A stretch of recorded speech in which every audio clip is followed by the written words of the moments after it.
저는 올해로 70 윤정희입니다. 오늘 여러분께 들려드릴 이야기는 제 인생에서 가장 아프면서도 가장 당당했던 그날들의 이야기예요. 벌써 30년이나 시골 읍내에서 국밥집을 해왔습니다. 매일 새벽 4시면 일어나서 불을 지피고 사골을 끓이죠. 밤새 끓인 육수에서 김이 모락모락 올라올 때면 제일 먼저 떠오르는 사람이 있어요. 우리 성민이에요. 남편이 세상을 떠난 뒤로 아들 하나만 바라보고 살아왔거든요. 성민이가 10살 때였어요. 남편이 갑자기 쓰러졌습니다. 심장마비였어요. 병원비며 장례비며. 그때 빚이 얼마나 됐는지 몰라요. 하지만 포기할 수는 없었죠. 어린 성민이가 제 손을 잡고 엄마는 나만 있으면 된다고 했던 그날이 아직도 생생합니다. 그래서 더 열심히 일했어요. 비가 와도 눈이 와도 국밥집 문을 안 연 날이 없었습니다. 손이 얼어서 감각이 없어져도 무릎이 시려서 밤에 잠을 못 자도 참았어요. 우리 성민이만큼은 제대로 키워야겠다는 생각뿐이었거든요. 다행히 성민이는 공부를 잘했어요.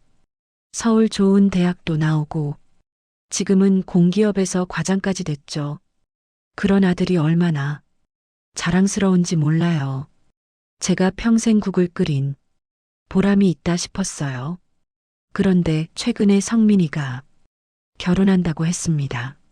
38배 늦은 결혼이긴 하지만 최나영이라는 좋은 사람을 만나서 얼마나 기뻤는지 모르겠어요. 성민이가 그 아이를 정말 좋은 사람이라며 제가 분명 마음에 들어 할 거라고 말할 때 정말 행복했죠. 그날 저녁 국밥집 문을 닫고 나오니 옆집에서 반찬 가게 하는 인숙이가 불을 끄고 있었어요. 인숙이는 저보다 2살 어리지만 어릴 때부터 같이 자란 중마고우예요. 말은 많지만 정은 많은 사람이죠. 언니, 며느리 쪽이 꽤 큰 집안이라며? 인숙이가 물어보더라고요. 제가 그렇다고 하니까 인숙이가 걱정스러운 표정을 지었어요. 언니는 평생 고생만 했는데 저쪽 집안이 너무 달라서 안 맞으면 어쩌려고. 저는 괜찮다고 했어요. 성민이가 행복하면 그만이라고 했죠. 하지만 마음 한구석은 무거웠습니다. 혹시 제가 성민이한테 짐이 될까 봐서요. 상견례 날이 다가왔어요. 상견례 당일 거울 앞에서 한참을 섰어요. 새 정장을 입고 머리도 단정하게 빗었지만 거울 속 제 모습이 어딘가 어색했습니다. 손은 거칠고 얼굴에는 주름이 깊게 패여 있었어요. 30년 동안 새벽부터 일한 흔적이 고스란히 남아 있었죠. 상견례는 서울 강남에 있는 한정식집이었어요. 나영이가 예약했다고 했는데 1인당 50만 원이 넘는 곳이더라고요. 평생 그런 데 가본 적이 없었습니다. 식당 문을 열고 들어섰을 때 이미 나영이네 가족이 먼저 와 있었어요. 넓은 룸 안에 성민이와 나영이, 그리고 나영이 부모님이 앉아 있었죠. 나영이 아버지 최상호 씨는 고급 정장을 말끔히 차려입고 있었고 어머니는 온몸에 명품을 두르고 있었어요. 손목에 시계, 목에 진주 목걸이, 귀에 다이아몬드 귀걸이까지. 저와는 완전히 다른 세계 사람들이었죠. 어머님 오셨어요. 성민이가 일어나서 저를 맞았지만 표정이 긴장돼 있었어요. 나영이도 일어나서 인사했는데 미소가 어색했습니다. 눈은 웃지 않고 입꼬리만 올라간 그런 미소였어요. 자리에 앉으려는데 나영이 어머니가 제 옷차림을 위해서 아래까지 훑어봤어요. 그 시선이 얼마나 차갑던지 몰라요. 마치 물건 감정하듯이 보는 느낌이었습니다. 나영이 어머니가 손을 내밀었는데 악수할 때 제 손을 보더니 살짝 얼굴을 찌푸렸어요. 제 손이 거칠고 굳은 살이 박혀 있었거든요. 자리에 앉자마자 나영이 어머니가 최상호 씨한테 속삭였어요. 작은 목소리였지만 제 귀에 똑똑히 들렸습니다. 여보, 생각했던 것보다 훨씬 그러네요. 최상호 씨도 저를 한번 쳐다보더니 고개를 끄덕였어요. 그 눈빛에서 실망이 보였습니다. 식사가 시작됐어요. 한정식 코스가 하나씩 나왔는데 정말 고급스러웠습니다. 저는 조심스럽게 수저를 들었어요. 혹시라도 실수할까봐 긴장됐거든요. 그때 나영이 어머니가 말했어요. 어머님은 평소에 이런 음식 드시나요? 아니요, 처음입니다. 아, 그러시겠네요. 그 말투가 얼마나 무시하는 투였는지 몰라요. 마치 제가 촌사람이라서 이런 고급 음식을 모른다는 듯이 말하는 거예요. 식사 중간에 본격적인 질문이 시작됐어요.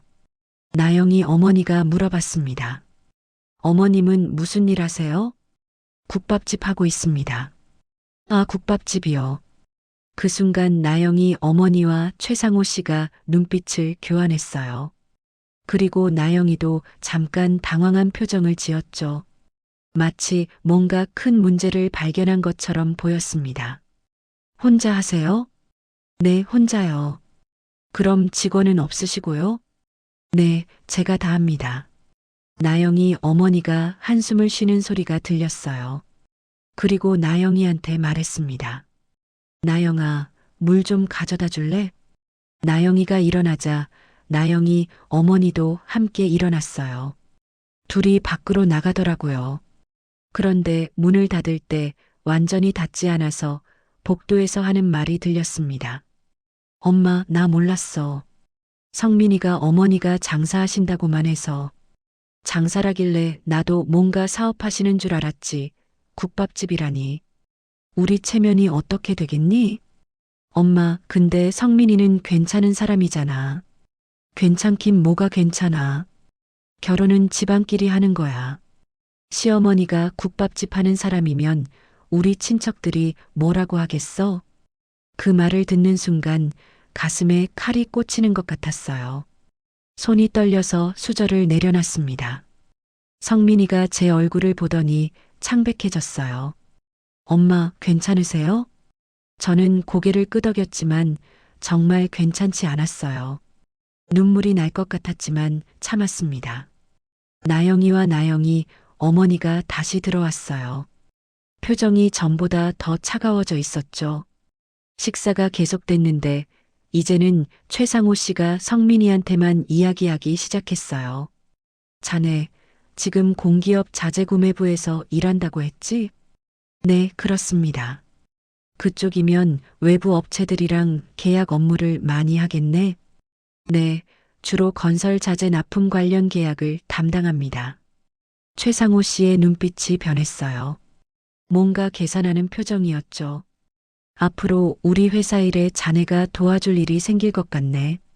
그 말에 성민이가 당황했지만 침착하게 대답했어요. 업무상 문제만 없다면 도와드리겠습니다. 무슨 문제가 있겠어. 가족인데. 앞으로 잘 부탁하네. 최상호 씨가 웃으면서 말했지만 그 웃음이 얼마나 무서웠는지 몰라요. 나중에 알고 보니 그때부터 이미 성민이를 이용하려는 계획을 세운 거였죠. 식사가 끝나갈 무렵 나영이 어머니가 또 말했어요.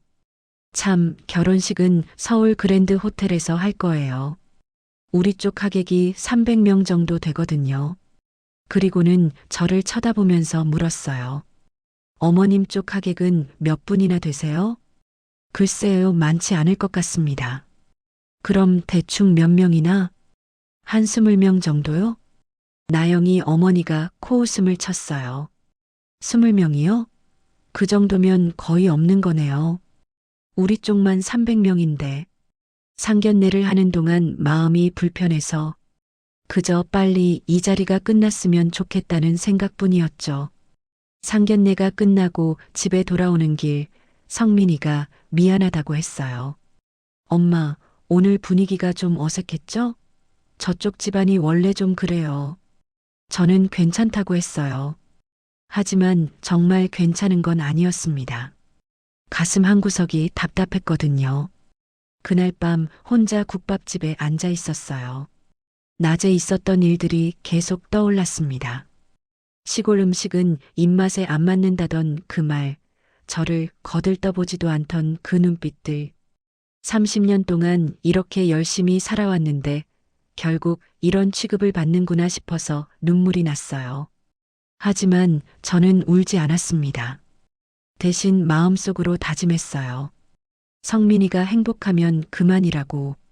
저 같은 건 참으면 된다고 말이에요. 인숙이가 그날 밤 전화를 했어요. 언니, 상견례 어땠어? 저는 괜찮았다고 대답했지만 인숙이는 제 목소리만 들어도 알았나 봐요. 언니, 무슨 일 있었지? 목소리가 왜 그래? 저는 아무 일 없다고 했어요. 하지만 인숙이는 계속 물어봤고 결국 저는 있었던 일을 다 말했습니다. 그 사람들, 돈 좀 있다고 사람을 그렇게 대하면 안 되는 거야. 인숙이가 화를 냈어요. 하지만 저는 그냥 넘어가자고 했어요. 성민이 일이 중요하니까요. 그날 밤 저는 거울을 보면서 생각했어요. 앞으로 어떻게 될까? 결혼식에서도 이런 일이 또 생기면 어쩌지. 하지만 그때는 몰랐어요. 상견례에서 당한 그 일이 시작에 불과하다는 걸 말이에요. 결혼식 날짜가 다가왔어요. 저는 며칠 전부터 준비를 시작했습니다. 가장 큰 고민은 역시 옷이었어요. 옷장을 뒤져봐도 남이 보기 부끄럽지 않을 만한 옷이 한 벌도 없었거든요. 늘 국밥집에서 입는 작업복이나 편한 옷만 입고 살았으니까요. 인숙이가 같이 백화점에 가자고 했어요. 백화점은 정말 오랜만이었습니다. 여성복 매장에 들어서니까 정장들이 쭉 걸려 있었는데 가격표를 보고 깜짝 놀랐어요. 정장 한 벌이 100만 원이 넘는 거예요. 제가 국밥 몇 그릇을 팔아야 살 수 있는 돈이었죠. 언니, 이거 어때? 색깔도 예쁘고 품이 있어 보이는데. 인숙이가 권했지만 저는 차마 살 수가 없었어요. 결국 근처 옷가게에서 적당한 정장을 샀습니다. 그래도 제 기준으로는 꽤 비싼 옷이었어요. 결혼식 당일 아침, 저는 거울 앞에 섰어요. 새로 산 정장을 입고 머리도 단정하게 빗었습니다. 거울 속에 제 모습을 보면서 혼잣말로 중얼거렸어요. 오늘은 당당해야지.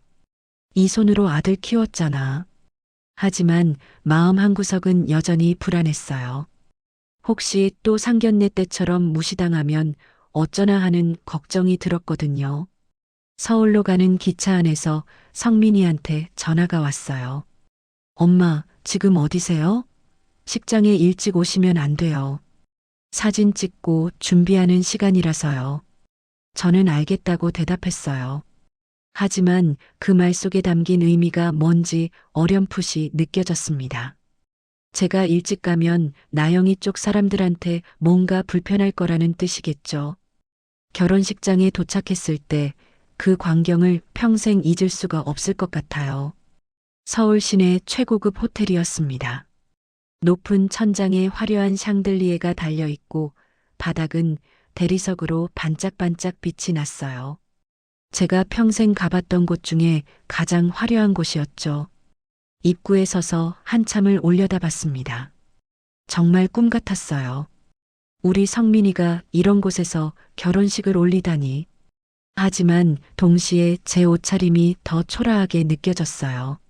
로비에는 벌써 하객들이 모여 있었어요. 다들 명품 옷을 입고 보석도 반짝반짝 빛나는 거예요.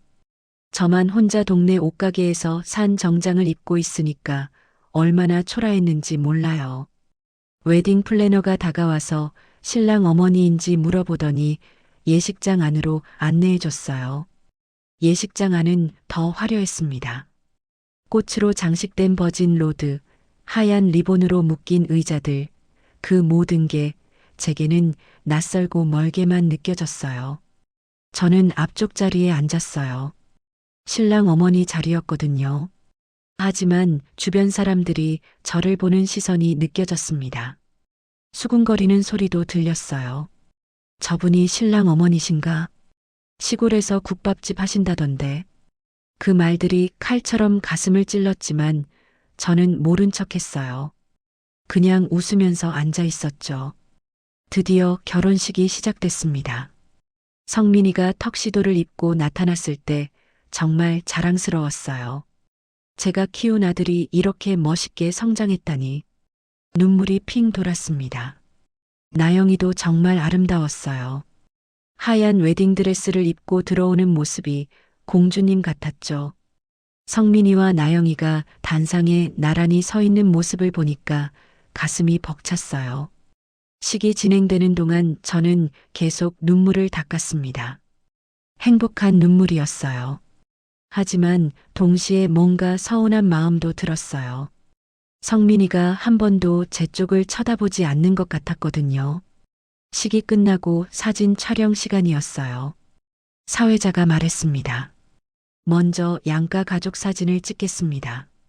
저는 성민이 옆으로 다가갔어요. 드디어 제 차례가 온 거죠. 하지만 나영이가 제게 다가오더니 낮은 목소리로 말했어요. 어머니, 잠깐만 뒤에서 기다려주세요. 곧 신랑 쪽 촬영할 거예요. 저는 그 말을 믿고 뒤로 물러섰습니다.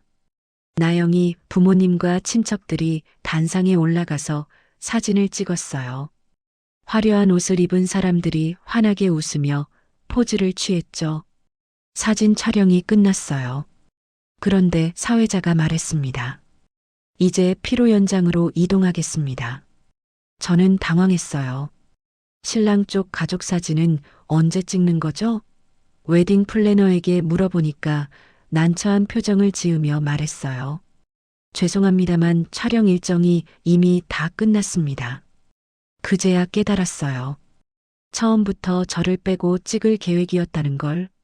나영이가 저한테 뒤에서 기다리라고 한 건 거짓말이었던 거죠. 하객들 사이에서 수군거리는 소리가 들렸어요. 신랑 어머니는 왜 사진에 안 계시지? 신부 쪽만 찍었대. 뭔가 사정이 있나 봐. 저는 조용히 구석으로 물러섰습니다. 눈앞이 아득했어요. 가슴이 무너지는 것 같았죠. 내가 이 아이를 어떻게 키웠는데 30년 동안 새벽마다 일어나서 국을 끓이고 손이 얼어도 참으면서 일했는데 결국 이런 취급을 받는구나 싶어서 너무 서러웠어요. 피로 연장으로 자리를 옮겼어요. 거기서도 저는 구석 자리에 앉았습니다. 하객들은 신부 쪽 사람들로 가득 찼고 저는 그 속에서 혼자 떨어져 있는 것 같았어요. 식사가 나왔지만 목으로 넘어가지 않았어요. 성민이는 하객들과 인사하느라 바빴고 나영이는 친구들과 사진을 찍고 있었죠. 아무도 저를 찾지 않았어요. 결혼식이 끝나고 집으로 돌아오는 길, 기차 안에서 혼자 울었습니다. 창밖을 보면서 눈물이 계속 흘렀어요. 옆자리 사람들이 쳐다봤지만 신경 쓸 여유가 없었어요. 집에 도착해서는 하루 종일 울었습니다. 국밥집 문도 닫은 채로 방에 누워 있었어요. 30년 동안 아들 하나 잘 키우려고 그렇게 고생했는데 결국 이런 취급을 받는구나 싶어서 너무 서러웠거든요. 인숙이가 걱정돼서 찾아왔어요. 문을 두드리는 소리가 들렸지만 저는 나가고 싶지 않았어요. 하지만 인숙이가 계속 부르니까 결국 문을 열었죠. 언니, 무슨 일이야? 왜 이래? 인숙이가 놀란 표정으로 물어봤어요. 저는 결혼식에서 있었던 일을 다 얘기했습니다. 사진에서 빠진 것, 하객들 앞에서 망신당한 것, 그 모든 걸 말하니까 또 눈물이 났어요. 그 사람들이 어떻게 그럴 수가 있어? 인숙이가 분노했어요. 하지만 저는 그냥 참아야 한다고 했어요. 성민이 새 가정이 중요하니까 제가 끼어들면 안 된다고 했죠. 그날 밤 동네에 소문이 퍼지기 시작했어요. 다음 날 슈퍼에 물건 사러 갔다가 옆 동네 아줌마한테 들었어요. 정희 씨, 아들 결혼식에서 사진도 못 찍었다면서요?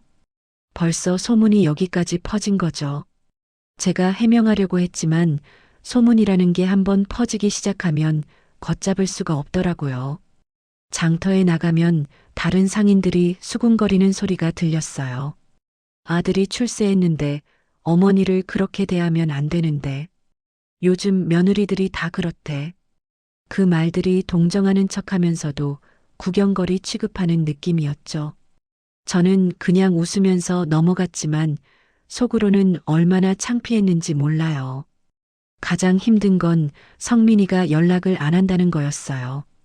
결혼식 후에 신혼여행을 간다고는 했지만 그래도 어머니한테 안부 인사 정도는 할 법한데 말이에요. 일주일이 지나도 연락이 없었어요. 저는 혹시 제가 뭘 잘못한 건 아닌가 계속 생각했습니다. 결혼식 때 제가 더 조심했어야 했나? 옷을 더 좋은 걸 입었어야 했나? 그런 생각들로 밤에 잠을 이룰 수가 없었어요. 그러던 어느 날 인숙이가 조심스럽게 말했어요. 언니, 나영이 아버지 회사가 성민이 이름 팔아서 공기업 납품권 따냈대. 그 말에 제 손이 멈췄습니다. 국밥국자가 바닥에 떨어졌어요. 우리 성민이가 그 회사 일에? 응, 공문에 성민이 서명이 들어갔다던데.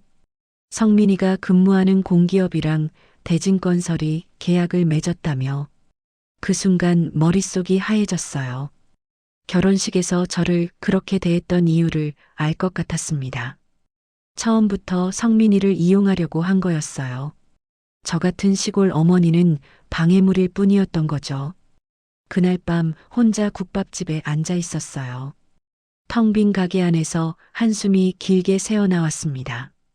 결혼도 체면도 다 그 사람들의 계산이었다는 걸 이제야 깨달았어요. 그날 밤 잠을 이룰 수가 없었어요.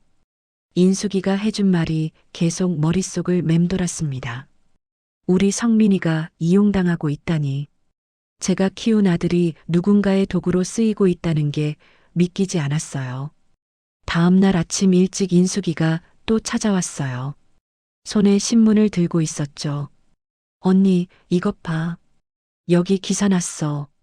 신문 지역판에 작은 기사가 실려 있었어요. 대진건설, 공기업과 대형 납품 계약 체결이라는 제목이었습니다. 기사를 읽어보니 성민이가 근무하는 공기업과 대진건설이 수십억 원 규모의 계약을 맺었다고 나와 있었어요. 이게 정상적인 계약일까? 인숙이가 의심스러운 표정으로 물어봤어요. 저도 잘은 모르겠지만 뭔가 이상한 느낌이 들었어요. 결혼식을 그렇게 급하게 올린 것도 저를 그렇게 무시한 것도 다 이유가 있었던 거겠죠. 며칠 후 성민이가 신혼여행에서 돌아왔다고 연락이 왔어요. 목소리는 밝았지만 어딘가 어색했어요. 엄마, 그동안 연락 못해서 미안해요. 신혼여행 다녀오느라. 저는 괜찮다고 했어요. 하지만 정말 괜찮지 않았습니다. 물어보고 싶은 게 너무 많았거든요. 회사 일은 어떻게 되는 건지, 나영이네 회사랑 계약은 정말 정상적인 건지. 성민아, 요즘 회사에서 힘든 일 없니? 제가 조심스럽게 물어보니까 성민이가 잠깐 침묵하더니 대답했어요. 아니요, 엄마. 다 잘 되고 있어요. 걱정 마세요. 하지만 그 목소리에서 뭔가 숨기고 있다는 느낌을 받았어요. 어머니 육감이랄까요? 30년을 키운 아들인데 목소리만 들어도 알 수 있었거든요. 전화를 끊고 나서 저는 오래 생각했어요. 성민이가 무슨 일에 휘말린 건 아닐까? 혹시 나영이네 집안이 성민이를 이용하고 있는 건 아닐까? 그날 저녁 인숙이가 또 찾아왔어요. 이번에는 더 심각한 표정이었죠. 언니, 동네에서 소문 들었어. 대진건설이 그 계약 따내려고 뇌물을 썼다는 얘기가 있대. 그 말을 듣는 순간 온몸에 힘이 빠졌어요. 만약에 그게 사실이라면 우리 성민이도 연루될 수 있다는 뜻이잖아요. 성민이 이름이 거기 들어갔으니까 만약에 문제가 생기면 성민이도 책임을 져야 할 거야. 인숙이의 말에 가슴이 철렁 내려앉았어요. 제가 평생 고생해서 키운 아들이 감옥에 갈 수도 있다는 생각에 눈앞이 캄캄했습니다. 언니, 가만히 있으면 안 돼. 뭔가 해야 해. 인숙이가 다급하게 말했지만 저는 뭘 어떻게 해야 할지 몰랐어요. 저는 그냥 시골에서 국밥이나 팔던 사람인데 무슨 힘이 있겠어요. 그날 밤 혼자 방에 앉아 있었어요. 성민이 어릴 적 사진들을 꺼내서 보면서 눈물이 났습니다. 돌잔치 때 찍은 사진, 초등학교 입학식 사진, 대학 졸업식 사진. 그 모든 순간을 제가 혼자 지켜봤어요. 남편이 살아있었으면 좋았을 텐데. 이럴 때 의지할 사람이 있었으면 좋았을 텐데. 그런 생각이 들면서 더 외롭고 슬펐어요. 문득 남편 생각이 나서 옛날 물건들을 정리해둔 창고로 갔어요.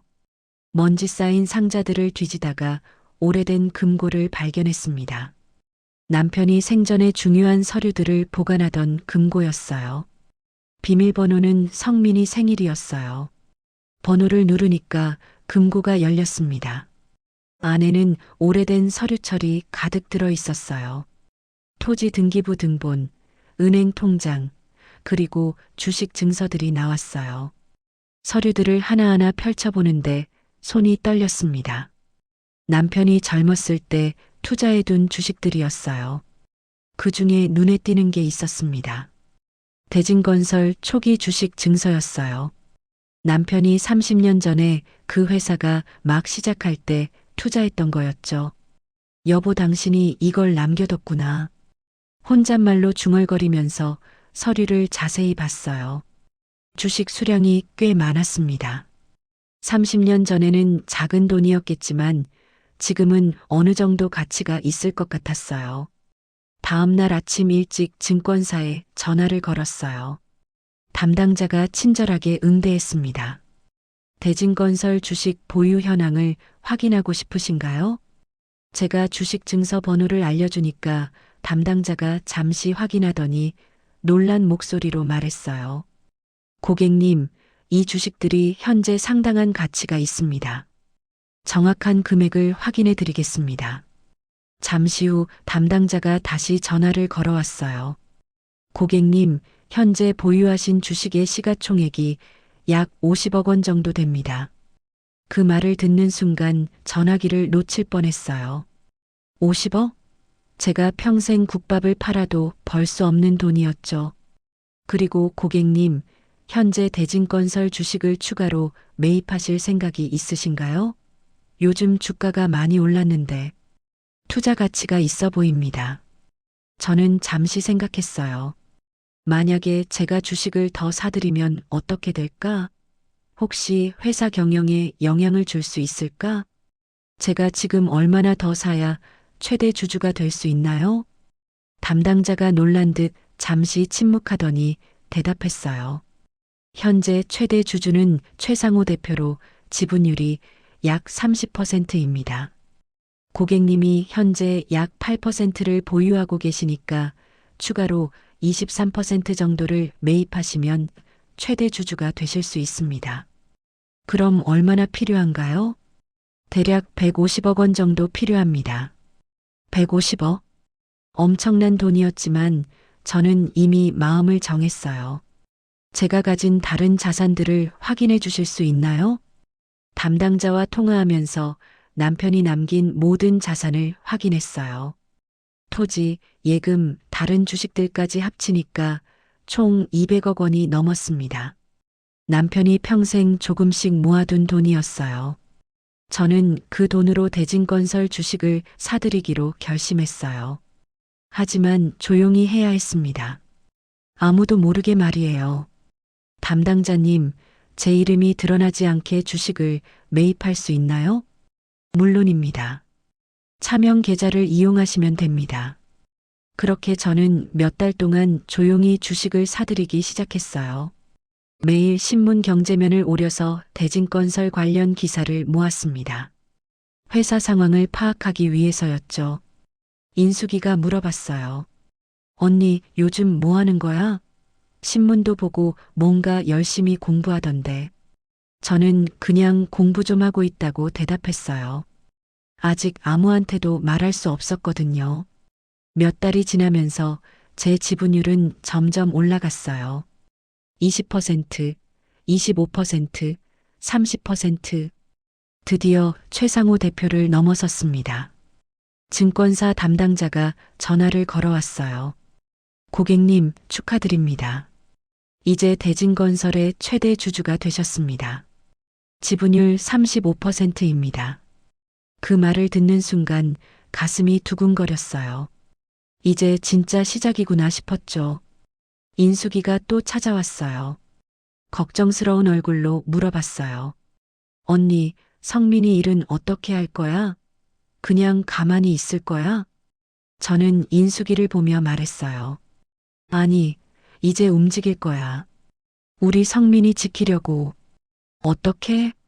저 사람들 돈으로 세상을 다 가진 줄 알잖아.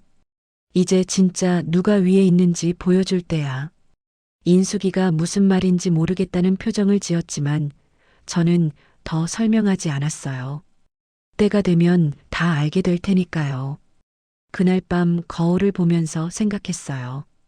결혼식 때 저를 사진에서 빼버렸던 그 사람들, 시골 음식은 입맛에 안 맞는다고 했던 그 사람들. 이제 곧 그들이 누구한테 고개를 숙여야 하는지 알게 될 거예요. 하지만 이건 복수가 아니었어요. 저는 그저 제 아들을 지키고 싶었을 뿐이에요. 성민이가 나쁜 일에 휘말리지 않게, 그 사람들한테 더 이상 이용당하지 않게 말이에요. 증권사 담당자에게 마지막으로 지시했어요. 이제 제 신원을 공개할 준비를 해주세요. 다음 주 월요일에 발표하겠습니다. 알겠습니다, 고객님. 그럼 언론 보도 자료도 준비하겠습니다. 전화를 끊고 창밖을 봤어요. 별이 참 많이 떠 있었습니다. 남편도 하늘에서 지켜보고 있겠죠. 여보, 당신이 남긴 것들로 우리 아들을 지킬게요. 그렇게 혼잣말을 하면서 눈물이 났어요. 월요일 아침, 저는 평소처럼 새벽 4시에 일어났어요. 국밥집 불을 지피고 육수를 끓이면서 오늘 일어날 일들을 생각했습니다. 손이 떨렸지만 마음은 단단했어요. 오전 9시 증권거래소에서 공시가 나갔어요. 대진건설 최대 주주 변경 신임 주주 윤정희. 그 순간부터 세상이 술렁이기 시작했습니다. 인숙이가 헐레벌떡 뛰어왔어요. 핸드폰을 들고 있었죠. 언니, 뉴스 봤어? 대진건설 최대 주주가 윤정희래. 이름이 똑같은 사람이 있나 봐. 저는 조용히 웃으면서 말했어요. 인수가 그게 나야. 인숙이가 입을 딱 벌리고 저를 쳐다봤어요. 한참 동안 말을 못하더니 결국 주저앉으면서 소리쳤어요. 뭐라고? 언니가? 진짜로? 응, 남편이 남겨준 주식이랑 내가 모은 돈으로 몇 달 동안 사들였어. 언니, 그럼 지금 얼마나 부자야? 글쎄, 자세한 건 나도 잘 모르겠어. 중요한 건 우리 성민이를 지킬 수 있다는 거야. 인숙이가 얼떨떨한 표정으로 앉아 있을 때 제 핸드폰이 울리기 시작했어요. 처음 전화는 성민이었습니다. 엄마, 이게 무슨 일이에요? 뉴스에서 엄마가. 목소리가 완전히 떨리고 있었어요. 저는 담담하게 대답했어요. 그래, 성민아. 내 엄마가 대진건설 최대 주주야. 그게 무슨 말이에요? 엄마가 어떻게 해? 내 아버지가 남겨준 거야. 그리고 엄마가 30년 동안 모은 돈도 있고 너 지키려고 그랬어. 전화기 너머로 성민이가 우는 소리가 들렸어요. 한참 동안 말을 못하더니 결국 목이 메인 목소리로 말했어요. 엄마 미안해요. 제가 몰랐어요. 괜찮아.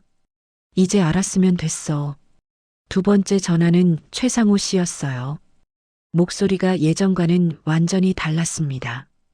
그 거만하던 목소리가 어디 갔는지 지금은 완전히 굽실거리고 있었어요. 윤 여사님, 정말 몰랐습니다. 이렇게 대단하신 분인 줄. 최 대표님, 저는 여전히 시골에서 국밥 하는 윤정희입니다. 달라진 건 없어요. 그게 아니라 제가 그동안 정말 신뢰를 많이 했습니다. 한 번만 뵙고 싶습니다. 그러시죠. 내일 오후 2시에 우리 국밥집으로 오세요. 네, 거기로요? 네, 제가 있는 곳은 여기니까요. 전화를 끊고 나니 인숙이가 박수를 치면서 웃고 있었어요. 언니, 완전 멋있어. 저 잘난 척 하던 사람이 이제 언니한테 고개 숙이는 거야? 저는 쓸쓸하게 웃었어요. 기쁘지만은 않았거든요. 인수가, 이게 기쁜 일은 아니야. 사람이 돈 때문에 이렇게 변하는 게 슬픈 거지. 오후가 되자 기자들이 몰려왔어요. 작은 국밥집 앞에 카메라가 여러 대 설치됐습니다. 평생 이런 관심을 받아본 적이 없었는데 당황스러웠어요. 윤정혜 씨, 어떻게 대진건설 주식을 그렇게 많이 보유하게 되셨습니까? 남편이 남겨준 거랑 제가 30년 동안 모은 돈으로 샀어요. 국밥집 하시면서 그런 큰 돈을 어떻게 모으셨나요? 새벽마다 일어나서 열심히 일했어요. 아들 하나 잘 키우려고요. 앞으로 회사 경영에 참여하실 계획이신가요? 천천히 생각해 볼게요. 지금은 우리 성민이가 걱정돼서 그랬던 거니까요. 기자들이 더 물어보려고 했지만 저는 손을 들어 막았어요. 이제 그만 돌아가 주세요. 저녁 장사 준비해야 해요. 그날 저녁 뉴스 메인으로 제 이야기가 나왔어요. 30년 국밥집 주인, 알고 보니 수백억대 부자 같은 제목이었죠. 동네 사람들이 다 놀라서 국밥집으로 몰려왔어요. 사장님, 진짜였어요? 뉴스에 나온 거? 네, 진짜예요. 그럼 이제 국밥집은 어떻게 하실 거예요?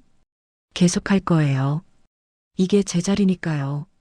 다음 날 오후 2시, 약속대로 최상호 씨가 국밥집 문을 열고 들어왔어요. 양복을 말끔히 차려입었지만 표정은 많이 어두워 보였습니다.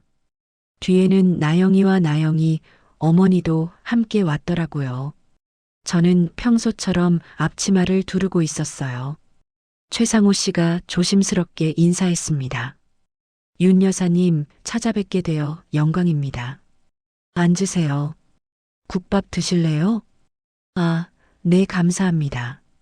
저는 국밥 4그릇을 끓여서 가져왔어요. 김이 모락모락 나는 따끈한 국밥이었죠.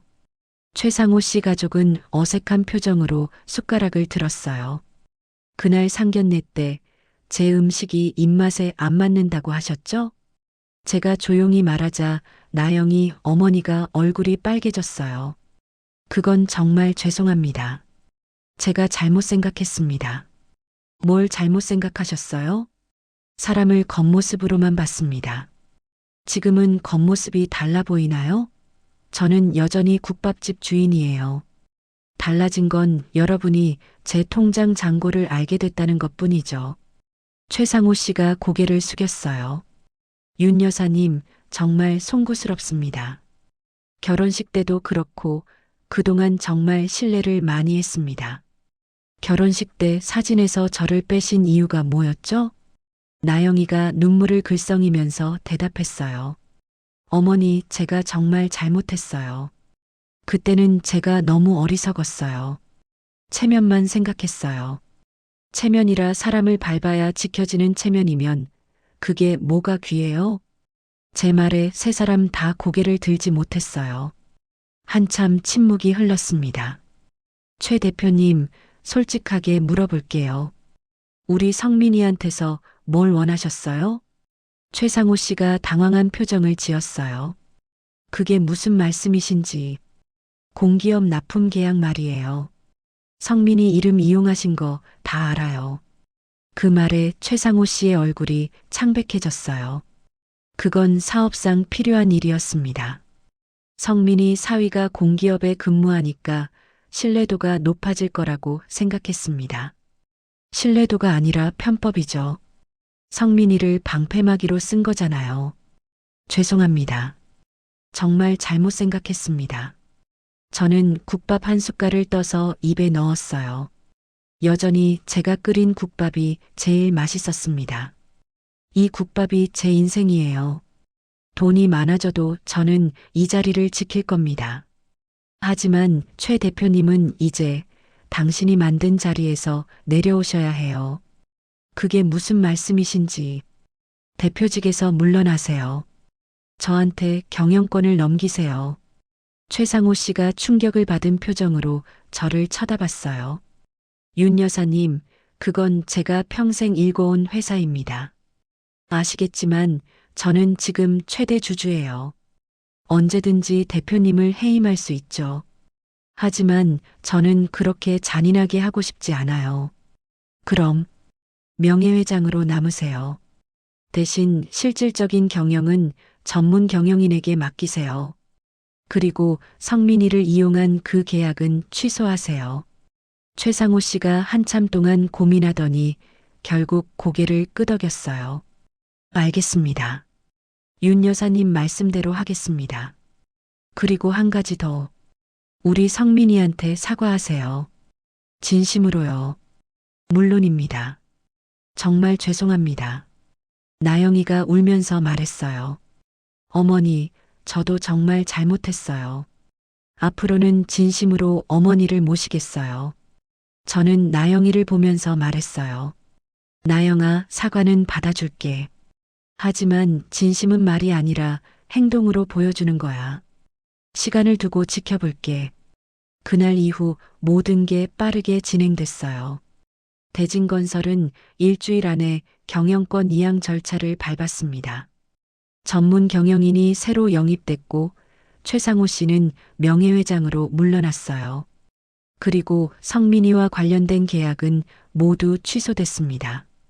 성민이는 회사에서 조사를 받았지만 직접적인 잘못이 없다는 게 확인됐어요.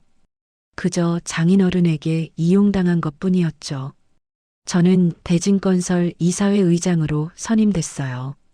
하지만 일상적인 경영에는 관여하지 않았습니다. 큰 방향만 정하고 세부적인 건 전문가들에게 맡겼어요. 며칠 후 성민이가 혼자 찾아왔어요.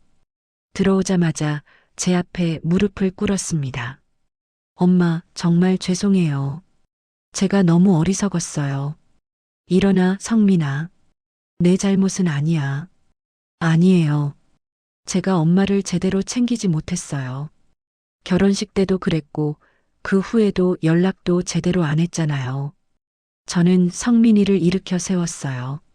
그리고 품에 안았습니다. 괜찮아. 이제 알았으면 됐어. 엄마는 내가 행복하길 바랄 뿐이야. 성민이가 제 품에서 한참을 울었어요. 38 된 아들이 어린아이처럼 울고 있었습니다. 저도 눈물이 났어요. 엄마, 이제 어떻게 하면 돼요? 내가 하던 일 계속해. 정직하게, 떳떳하게. 그게 엄마가 바라는 거야. 나영이는요? 그 아이도 기회를 줘봐. 사람은 변할 수 있어. 그날 밤 국밥집 불을 끄면서 생각했어요. 이제 진짜 끝났구나. 우리 성민이를 지켰구나. 30년 동안 혼자 키운 보람이 있었다고 말이에요. 일주일 후 나영이가 혼자 국밥집을 찾아왔어요.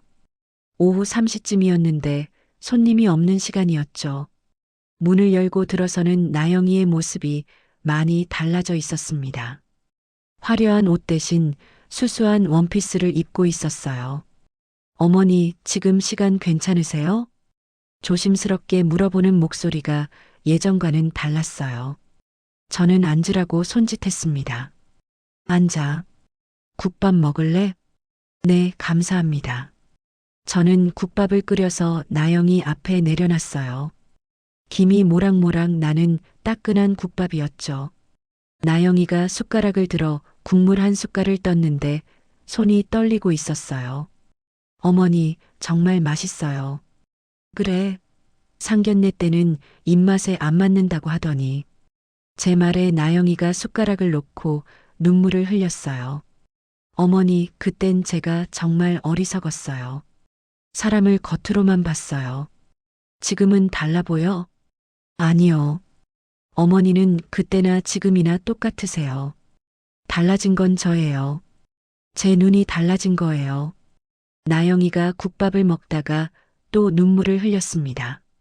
한참을 울더니 조용히 말했어요. 어머니, 저 용서해 주실 수 있으세요? 저는 한참 동안 나영이를 쳐다봤어요. 진짜 반성하는 것 같았습니다. 나영아, 용서는 해줄 수 있어. 하지만 잊을 수는 없을 거야. 알아요. 당연해요. 결혼식 때 내가 받은 상처가 하루아침에 없어지지는 않아. 사진에서 빠지라고 했을 때, 하객들 앞에서 혼자 구석에 서 있을 때, 그게 얼마나 아팠는지 넌 모를 거야. 죄송해요. 정말 죄송해요. 나영이가 계속 고개를 숙이고 있었어요. 저는 한숨을 쉬면서 말했어요. 하지만 사람은 변할 수 있어. 내가 진짜로 바뀐다면 시간이 지나면 괜찮아질 거야. 정말요? 기회를 주시는 거예요? 응. 대신 조건이 있어. 무엇이든지 하겠어요. 말로만 미안하다고 하지 마. 행동으로 보여줘. 그리고 앞으로는 사람을 돈이나 겉모습으로 판단하지 마. 네, 어머니. 꼭 그렇게 하겠어요. 그날 이후 나영이는 정말 달라지기 시작했어요. 일주일에 두세 번씩 국밥집에 찾아와서 설거지도 돕고 청소도 도왔습니다. 처음에는 서툴렀지만 점점 익숙해졌어요. 어느 날 나영이가 말했어요. 어머니, 저 봉사활동 시작했어요. 봉사활동? 네, 동네 어르신들 도와드리는 일이요. 어머니가 평생 이렇게 힘들게 일하셨는데 저는 그동안 뭐 했나 싶어서요. 저는 나영이를 보면서 미소를 지었어요. 정말 변하고 있구나 싶었죠. 그래, 잘했어. 계속해봐. 어머니도 같이 하실래요? 나도? 네, 어머니 경험이 많으시잖아요. 같이 하면 더 좋을 것 같아요. 그렇게 저와 나영이는 함께 봉사활동을 시작했어요.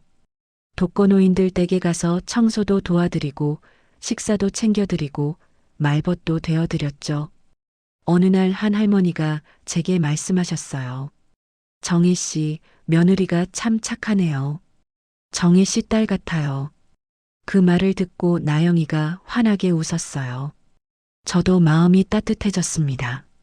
성민이도 많이 달라졌어요. 이제는 일주일에 한 번씩 꼭 국밥집에 들러요. 그리고 저한테 회사 일도 물어보고 인생 이야기도 나눴습니다. 엄마, 저 요즘 회사에서 정직하게 일하는 게 뭔지 알 것 같아요. 그래? 네, 엄마가 30년 동안 국밥 하나 제대로 끓이려고 노력하신 것처럼 저도 제 일을 제대로 하려고 노력하고 있어요. 잘하고 있어, 아들. 엄마 덕분이에요. 엄마가 보여주신 거예요. 성민이 말에 가슴이 뭉클했어요. 제가 평생 보여주려고 했던 게 바로 그거였거든요. 정직하게 살아가는 모습 말이에요. 몇 달 후 대진건설이 안정을 찾았어요. 새로운 전문 경영인이 회사를 잘 이끌었고 직원들도 열심히 일했습니다. 최상호 씨는 명예회장으로서 가끔 회사에 들르기는 했지만 경영에는 간섭하지 않았어요. 어느 날 최상호 씨가 국밥집을 찾아왔어요. 이번에는 혼자였죠. 윤 여사님, 감사 인사 드리려고 왔습니다. 감사는 무슨요? 제게 깨달음을 주셔서요. 저는 평생 돈이 전부인 줄 알고 살았어요. 사람을 돈으로 판단하고 권력으로 누르고 그게 전부인 줄 알았죠. 최상호 씨의 목소리가 진지했어요. 하지만 여사님을 보면서 알았습니다. 진짜 부자는 돈이 많은 사람이 아니라 마음이 부자인 사람이더라고요. 최 대표님도 이제 아셨네요. 네, 늦게 깨달았지만 다행입니다. 앞으로는 다르게 살겠습니다. 최상호 씨가 정중하게 인사하고 돌아갔어요. 그 뒷모습을 보면서 생각했습니다. 사람은 정말 변할 수 있구나. 어느 날 인숙이가 물어봤어요. 언니, 이제 돈도 많고 회사도 있는데 왜 아직도 국밥집 해? 편하게 살면 안 돼? 저는 국을 저으면서 대답했어요. 이게 내 자리야. 돈이 있다고 해서 내가 변할 필요는 없잖아. 근데 힘들잖아. 새벽마다 일어나서 일하고. 힘들지 않아. 이 일이 좋아서 하는 거야. 정말 그랬어요. 저는 국밥집이 좋았습니다. 새벽에 불 지피고 육수 끓이는 일이 좋았어요. 손님들이 맛있다고 할 때 뿌듯했고, 동네 사람들과 이야기 나누는 게 즐거웠죠. 어느 날 젊은 손님 한 분이 물어봤어요. 사장님, 뉴스에서 봤는데 정말 대진건설 회장님이세요? 이사회 의장이에요. 회장은 아니고요. 그런데 왜 아직도 국밥집 하세요? 이제 편하게 사셔도 되잖아요. 저는 웃으면서 대답했어요. 사람은 가진 게 많을수록 마음은 더 단단해야 해요. 돈이 많다고 해서 교만해지면 안 되거든요. 하지만 이 일은 힘들잖아요. 힘든 일이 나쁜 건 아니에요. 정직하게 일하고 열심히 살고 그게 중요한 거예요. 그 손님이 고개를 끄덕이면서 국밥을 드셨어요. 다 먹고 나가면서 말했어요. 정말 배웠습니다. 진짜 부자가 뭔지 알 것 같아요. 그날 저녁 성민이와 나영이가 함께 왔어요. 손을 꼭 잡고 들어오는 모습이 보기 좋았습니다. 엄마, 오늘 저희가 국밥 끓여볼게요. 너희가? 네, 엄마한테 배운 대로 해볼게요. 성민이와 나영이가 앞치마를 두르고 불 앞에 섰어요. 서툴지만 열심히 국을 끓이는 모습이 기특했습니다. 저는 옆에서 지켜보면서 생각했어요. 이제 다 괜찮아졌구나. 국밥이 다 끓어서 셋이서 함께 먹었어요. 맛은 좀 부족했지만 마음은 따뜻했습니다. 엄마, 이제 저희도 열심히 살게요.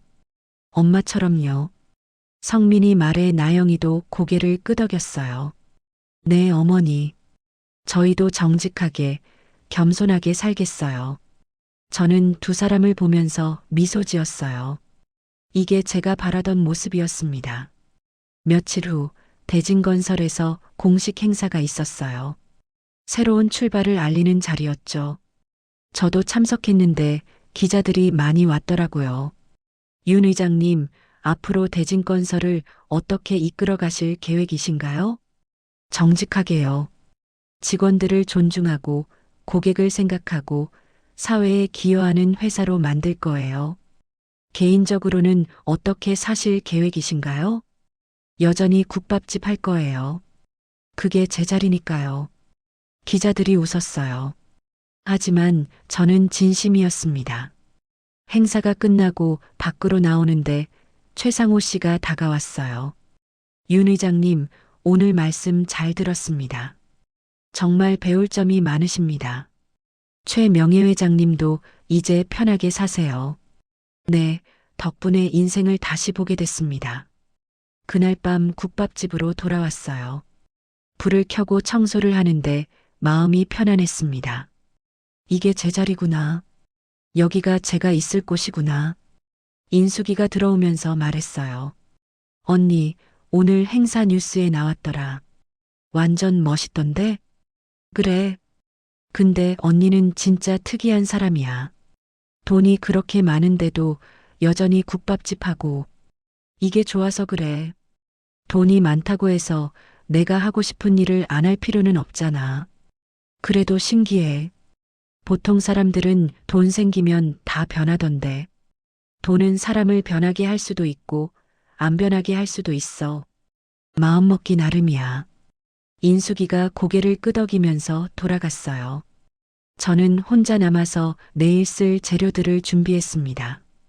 그날 밤 잠자리에 들면서 생각했어요. 지난 몇 달 동안 정말 많은 일이 있었습니다. 결혼식에서 당한 수모, 동네에 퍼진 소문, 성민이가 이용당한 일, 그 모든 게 힘들었어요. 하지만 그 과정에서 저는 깨달았습니다. 진짜 부자는 돈이 많은 사람이 아니라는 걸. 진짜 부자는 다른 사람을 존중하고 정직하게 살고 겸손할 줄 아는 사람이에요. 최상호 씨네 가족은 결국 몰락했어요. 명예회 장직만 남고 실권은 다 없어졌죠. 하지만 그게 벌을 준 게 아니에요. 그들이 스스로 깨닫게 만든 거예요. 반면에 저는 새로운 시작을 했습니다. 대진건설 이사회 의장이 됐지만 여전히 국밥집 주인이에요. 아침에는 국밥을 끓이고 오후에는 회사 일을 보고 저녁에는 다시 국밥집으로 돌아와요. 성민이는 공기업에서 정직하게 일하고 있고 나영이는 봉사활동을 하면서 변화하고 있어요. 가족이 다시 하나가 됐습니다. 지금 저는 회사 이사회 의장실에 앉아서 이 이야기를 마무리하고 있어요. 하지만 내일 아침이면 다시 새벽 4시에 일어나서 국밥집 불을 지필 거예요. 그게 바로 저니까요. 마지막으로 여러분께 하고 싶은 말이 있어요. 세상에는 겉으로 보이는 것과 실제가 다른 경우가 많습니다. 사람을 함부로 판단하지 마세요. 돈이 없다고, 배운 게 없다고, 옷이 초라하다고 무시하면 안 돼요. 진짜 부자는 돈이 많은 사람이 아니에요. 마음이 부자인 사람이에요. 다른 사람을 존중하고 정직하게 살고 겸손할 줄 아는 사람. 그게 진짜 부자예요. 저는 앞으로도 국밥집을 계속할 거예요. 새벽마다 일어나서 불을 지피고 육수를 끓일 거예요. 그게 제가 가장 행복한 모습이거든요. 사람은 가진 게 많을수록 마음은 더 단단해야 해요. 그래야 진짜 행복한 삶을 살 수 있거든요. 이야기를 끝까지 들어주셔서 감사합니다.